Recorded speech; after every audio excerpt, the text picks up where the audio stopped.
CT-CEP n'est pas mandaté afin d'organiser les élections pour les 2/3 du Sénat, ni le renouvellement de la Chambre des députés. C'est ce qu'a révélé ce mardi le président du collège transitoire du Conseil électoral, Maître Emmanuel Ménard, lors de la signature d'un protocole d'accord avec l'ONI et le ministère de la Justice. Maître Ménard a énuméré un ensemble de handicaps qui, selon lui, risquent de ralentir la machine électorale. Yo ba nous mandat pour nous faire un tiers Sénat, pour nous faire municipal et local. Tout le monde dit, et le président dit que l'année 2014 là, son année électorale. Quelle autre élection qu'a fait en 2014 là tout? Par exemple, mandat député a fini en 2015. Mais en 2014, élection a fait pour eux, pour les gens qui est élu, parce que c'est là de tout, pour rentrer en 2015. Là, on parle de l'institution, on ne pas parler de monde. On n'a pas besoin qu'on dise si c'est moi-même cap là, quel que soit le monde qui l'a, élection a fait, la date pour le fait. Pas oublier, ce n'est pas nous-mêmes qui l'a, le collège transitoire, qui te gagné pour te faire élection, pas de fête, non. Depuis 2010, par exemple, municipal, le conseil qui était là avant, il a même annoncé que municipal et local, il a fait au deuxième tour des présidentielles de 2010. Donc, là, ça, ni gouvernement, ni président, peut quand même, là, il peut quand même passer. Donc, nous-mêmes qui là, nous ne pouvons pas respecter l'échéance. Nous dit, nous là, n'a pas respecté la loi. Et là, on dit, CEPA, CT-CEPA, pas fait élection en 2013. Ils ont investi dans le pouvoir pour nous combler vide. D'ailleurs, vous entendez qu'il y a des partis politiques qui disent, ils même inscrits, ils ne vont pas venir inscrire parce qu'il n'y a pas de loi. Donc, si pas de loi, on ne va pas faire élection. Et je dis encore comme tout, date probable nous te dit, parce que nous te sorti en octobre. Même si le lendemain, nous te ban loi électorale là, il faut respecter le délai 90 jours là. Pierre-Michel Brunache appelle la classe politique, la société civile et la population en général à travailler ensemble pour que l'organisation des prochaines élections soit irréprochable. Selon le conseiller politique du Premier ministre, le CT-CEP doit recevoir un soutien unanime et toute la sérénité nécessaire. Toute la classe politique maintenant doit se mettre en mode élection. C'est-à-dire qu'il y aura une compétition démocratique, ouverte, inclusive. Et maintenant, ce n'est plus le moment de faire le jeu, de blâmer, de dire qu'il y a eu du retard. Oui, il y a eu du retard et des retards dus à des circonstances. Encore une fois, et le président de la République a fait des élections cette année sa priorité, élection et éducation. Mais au niveau de la stabilité politique, au niveau de la stabilisation d'Haïti, ce qui permettra à Haïti d'attirer les capitaux, les investissements nécessaires, il faudrait absolument que toute la classe politique, la société civile, la population générale se mettent ensemble pour qu'on travaille dans la sérénité, pour qu'on aille dans ces compétitions électorales dans la plus grande sérénité. C'est pourquoi il faut appuyer le CT-CEP. Il faudrait peut-être et déjà penser à l'amendement de la loi électorale pour permettre au Conseil électoral, trouver une formule pour permettre au Conseil électoral d'organiser ces élections, pour ne pas perdre trop de temps. Donc c'est vraiment une année basée sur le dialogue, la concertation et l'unité en vue de résoudre les problèmes fondamentaux du pays. Le député Vikens Derilus appelle le gouvernement à cesser sa gestion partisane des affaires de l'État s'il veut que 2014 soit une année de concorde politique. L'élu de Verrette, qui demeure très critique envers l'administration Martelly-Lamotte, affirme toutefois que les parlementaires de l'opposition ont fait le choix de l'entente pour faire avancer le pays. Nous avons choisi de changer de stratégie et pour, je dirais, lancer bien avant le message du président un signal clair pour dire que nous pouvons nous aussi changer de stratégie et permettre à ce que faciliter et ce dialogue. Et je comprends que le gouvernement a compris et répondu et positivement. Mais l'organisation des élections ne doit pas être une volonté de la part de l'exécutif. C'est une obligation.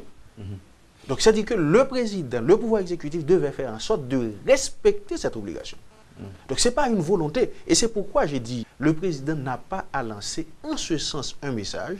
Le président doit absolument poser des actes devant nous conduire à l'organisation de ces élections. Dans certains cas, dans une situation, il peut arriver sur des bases, je dirais, dans le cadre d'un consensus global impliquant tous les acteurs politiques. Nous pouvons dire, nous autres Haïtiens, tous les acteurs politiques, nous ne pouvons pas aller aux élections maintenant. Maintenant, ça devrait être un consensus global. Début lundi des assises criminelles avec assistance de jury au tribunal de première instance de Port-au-Prince. Selon le doyen du tribunal, plus de 17 cas seront entendus lors de ces audiences pendant environ une quinzaine de jours. Maître Jean-Michel a demandé aux membres du CSPJ de désigner d'autres juges pour renforcer les tribunaux. Décanat a disposé de 17 dossiers avec assistance des jurys. Mais nous-mêmes dans Décanat, nous ne sommes pas producteurs de dossiers, nous sommes receveurs de dossiers. Nous avons 17 dossiers avec assistance des jurys, nous avons examiné pendant la session, c'est ça pas qu'à vous. Néanmoins, au fur et à mesure qu'il y a un dossier qui va venir, Décanat a pour prendre disposition, pour capable examiner. Mais dans la session, c'est 17 dossiers programmés. Si jamais tu as un autre dossier avec assistance des jurys qui vient, nous avons bien pour nous examiner dans la prochaine session criminelle avec assistance des jurys qui va dérouler dans le mois de juillet qui vient là. Par principe, 17 dossiers, nous avons supposé faire 17 jours pour nous examiner. Cependant, nous dit 17 jours. Au cas où tu as un dossier qui n'est pas examiné pour une raison quelconque, parce que la vie a des aléas, nous connaissons assises criminelles, son bagage qui coûte l'État en paquet de cop. Et puis, avec arrêt de travail illimité, au Port-au-Prince lancé, nous estimons que si nous mobilisons le tribunal là seulement pour les 17 dossiers, nous faisons trop avec Justice Bio et avec Société. Et bien, qui ça nous fait? Nous avons examiné les 17 dossiers dans 8 jours. Et nous dit 10 jours maximum, c'est si tu as un dossier qui n'est pas passé, nous avons mis de l'enquête de session, mais nous avons 12 jours maximum, 10-12 jours maximum, nous avons fini avec session criminelle avec assistance des juges. Nous-mêmes, beaucoup de pas nous, en tant que doyen, nous faisons toute ça la loi autorisée nous pour nous faire. Nous avons plusieurs juges dans le tribunal là, mandat, il y a ces mandats juge des sièges, il y a ces mandats juge d'instruction. Tout ça la loi demande pour nous faire, dossier ou acheminé à temps par CSPJ. Et nous estimons au jour le jour, le mandat magistrat a fini. Tantôt c'est mandat juge d'instruction, tantôt c'est mandat juge des sièges. Mais nous avons presque 8 magistrats là, mandat a fini. 32 personnes arrêtées, 7 armes à feu saisies, 2 véhicules confisqués, 43 235 $ américains saisis. C'est le bilan des premières opérations menées par les différentes unités de la police nationale d'Haïti pour la période allant du 1er au 13 janvier 2014. L'annonce a été faite ce mardi par le porte-parole adjoint de la PNH, l'inspecteur Gary Desrosiers. Gagné Alvarez D. Patricia Gain 20 ans qui fait tête li passer pour moun qui kidnappé or c'est lui même qui organise propre kidnapping sous tête li. Li enlevé tête li le 6 janvier 2014. Côté que DCPJ était au courant et puis il était transporté au Cap Haïtien le 9 janvier 2014 et il a procédé à l'arrestation Patricia et gagné 4 personnes qui arrêté dans le dossier ça. La Fleur Stanley qui se ménage li, Jean Rinel, Fanfan Audelin, Patricia D. d'Alvarez qui lui-même sont faux victimes. Il a enlevé un citoyen dominicain qui est Martin Dionisio Higuene, qui gagnait 32 ans. Il est enlevé le 31 décembre 2013, libéré le 6 janvier 2014. Et DCPJ a transporté à Belader le 9 janvier pour enquête et n'a cherché dans le cas d'affaire ça Pascal ainsi connu Roberto Israël. Et puis DCPJ procède à l'arrestation de un Israélien qui est le Wagner Mei. J'ai été recherché par la justice américaine via Interpol. Il était un mandat international. Et le mandat ça a été lancé depuis le 10 décembre 2009 et il est valable jusqu'au 10 décembre 2014. Alors, chef d'accusation, c'est escroquerie, organisation, groupe criminel, faute de communication, exploitation des personnes âgées, système organisé de fraude et puis raquette. Et pour 2014, on a dit à la population que la police, DCPJ, les pratiquement doubler pour que les capables de combattre et kidnapping, combattre et criminalité sous toute forme liée, et quel que soit groupe social moun, quel que soit la classe que les appartenu, la police, DCPJ apparaît parce que nous tiens à ce que pour 2014 pour que l'ensemble de barrières que nous découvrir en 2013, nous te joignent en 2013 pour nous en 2014. Augmenter la production d'électricité, améliorer la distribution et rentabiliser le système, ce sont les perspectives définies par la direction de l'électricité d'Haïti afin d'améliorer la pénétration du courant électrique dans les villes de province et dans certaines zones de la capitale. Lors d'une conférence bilan des activités de l'EDH, durant ces 3 derniers mois, son directeur général Jean-Hérold Morose a annoncé le lancement d'une vaste campagne de réhabilitation du système électrique national.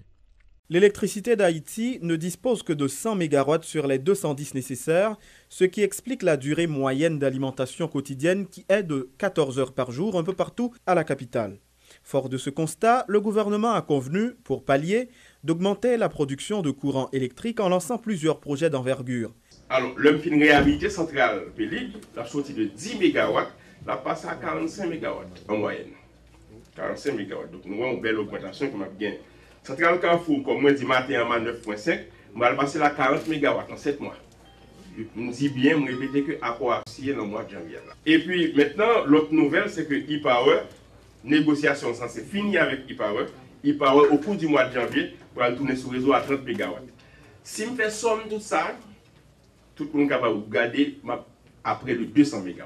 Ces augmentations, une fois obtenues, l'électricité d'Haïti pourra enfin compenser son déficit en production et atteindre les 200 MW requis.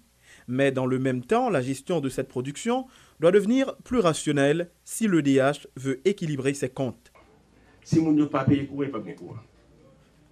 Il faut que vous payiez courant. Donc ça, il faut tout le monde aider, moi-même dit que ces campagnes, ça, c'est quoi ça que m'a essayé de faire pour moi, comment je suis capable de faire pour me comprendre que c'est parce que nous ne pas payer qui fait que moi, je n'ai pas l'argent pour m'investir, ni dans la production, ni dans le réseau. Une vaste campagne de réhabilitation des réseaux devra être lancée pour faciliter la distribution du courant électrique, a de plus annoncé Jean-Hérold Morose. Déjà, la sous-station de Delma, dont la capacité était de 42 MW, a été augmentée et elle peut désormais laisser passer 100 MW. Cependant, l'ingénieur Morose tient à préciser que, quelle que soit sa production, il y aura toujours des zones que l'EDH ne pourra pas alimenter en raison de la vétusté du réseau de distribution. La zone de Delma constitue un exemple type. Delma vient tout le monstre, Delma vient gros, donc quelle que soit la production que nous avons, elle n'est pas capable de passer. Nous sommes obligés, si nous avons 75 courants, nous ne pouvons pas 83 courants. Parce que tout ensemble, nous ne pouvons pas passer dans la sous-station. Donc nous entreprenons une vaste opération, nous augmentons la sous-station, nous faisons passer de 42 à 100. Il finit là et 95% fini. C'est pas qu'il y a quelques peintures pour nous faire là-dedans. Il finit. Par ailleurs, l'aspect commercial demeure un problème majeur.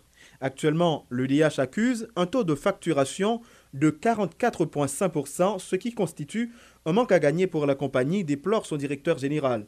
Il faut payer pour avoir de l'électricité, rappelle l'ingénieur Morose, précisant que la mise en place des compteurs prépayés progresse, et ce, en dépit des difficultés rencontrées.